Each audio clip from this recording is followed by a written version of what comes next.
Welcome to Select Board Public Hearing. Okay. This Wednesday, May 6, 2026 at 5:30 p.m. Meeting here at the Town Office Meeting Room. I'm going to call to order, and now if you'll please join me in the flag salute.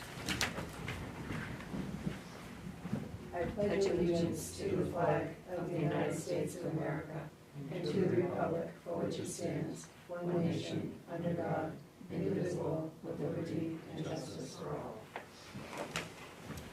Okay. And on to the public hearing, and we are looking at some proposed amendments to our code. And the first one is section 5-21-C, general organization. And this is in our administrative ordinance. And it's, do you have copies if you need copies? They're up here. Yeah. Did you want one? Okay. Just want to give you the opportunity. So you will see it in red, and it is in regards to the appointment and removal of staff, employees, and it's just the addition of the statute that provides for that to go along with the personnel policy. Any comments? No? Okay, all right. We'll go on to the second one. And the second one and third one, I think we take together. And the second one is section 5-37-C in regards to the budget configuration. And then the third one, section 5-40-C, it's in regards to town meeting procedures. And in the handout, you'll see where those are located. And essentially, it is looking to combine 5 departments into one, 5 departments' budgets into one administrative budget. And then the third one goes along with that as far as combining departments, that this would only be done in the grouping of the administrative budget. So they kind of go hand in hand. Are there any comments? I just have a couple comments similar to what I shared on March 18th at the Select Board meeting. I'll just quickly go through them again. This is as a Select Board member, an elected assessor, and just a community person. So the manager proposes to merge the budgets of administration, assessing, town clerk, finance, CEO planning into a single department budget entitled administration. While I disagree with the general direction of what's proposed, I can agree to merging administration, town manager, finance, and any costs common to the entire town office as a single department. That makes sense. However, I do not support the effort to merge a variety of distinct functions into a single block of money for budgetary purposes and presentation at town meeting.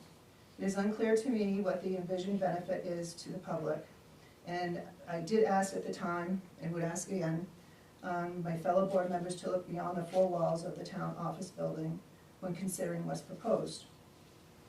The many functions represented by assessing, town clerk, and CEO planning are statutorily independent of town manager control. 2 of the 3 involve elected or appointed boards integral to their operation. Therefore, maintaining separate budget accounts is entirely appropriate and best respects their independence. Also, presenting voters with individual department articles that maintain budgetary segregation allows the public to better understand what specific programs cost. Merging functions tends to mask specific program costs and reduces transparency to voters. It's contrary to the spirit of town meeting. Presenting a true line item budget best facilitates productive conversations during the budget process in a town meeting. Although the amount of monies involved may be considered on the lesser side, the basic principles remain no matter the size of the municipality. Thanks for listening.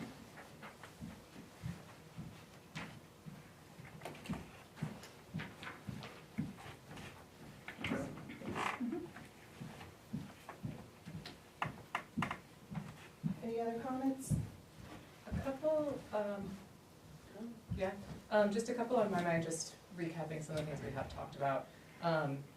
So my understanding is that this is how the budget was presented at the last town meeting, is that correct? Yes. So in many ways, this update, in my mind, is really catching up to what we're already doing, what has been deemed more efficient, a better use of time.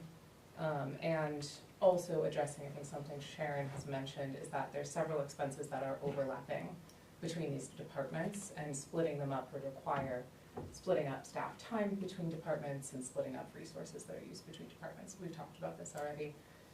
Just want to make sure that's out there as part of my reasoning. Any other comments? On 5-40, I just want to clarify what's been struck out, everything except for the word article.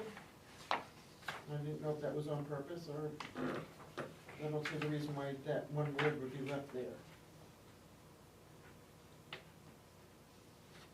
Oh, I think it just didn't get lined out. Okay, so it is supposed to be, okay. I'm thinking that, but I was sure. Yeah, I didn't catch that, but Okay. yes, it should have been all the way through. Okay. Sharon, you want to say some comments? Yes, I guess, based on what you said, I tend to disagree with the statutory requirements of the town clerk's office, because as tax collector, I am the town manager is the tax collector. It doesn't matter who the town manager is. The town manager is the tax collector, and every clerk in the town clerk's office is my deputy. So they can't function without my position functioning. So I directly oversee that department as far as tax collection in anything. If the tax collector no longer exists, let's just say I got done today, those deputies cannot collect taxes. So that in itself is statutory requirement, and that's another one of the reasons why the manager directly is responsible for the town clerk's office. In addition to the fact, what was just said by Faye, all of the positions in here, not all of them, but a majority of them overlap each other. So there may be someone in the town clerk's office that also functions with the work that's being done in the finance office. And I know you don't like it when I compare towns, but 3 of the towns I've worked in, this is how it's done. It is more efficient, it's very transparent. The way my budget is presented is extremely transparent, and a lot more transparent than it was before I came here. So that is one of the reasons that I requested these changes to be made, for more efficiency and to prepare one budget rather than 5 budgets. Thank you. Thanks for your comments. I can rebut on some of those, but I'm not going to take up the time. Yes, in last year we did do similar, and I would say that we violated our own code because we haven't changed it yet. And, you know, being able to allocate salaries amongst different departments can be done.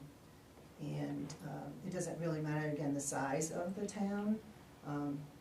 Woodstock, they have separate warrant articles for their assessing and code enforcement.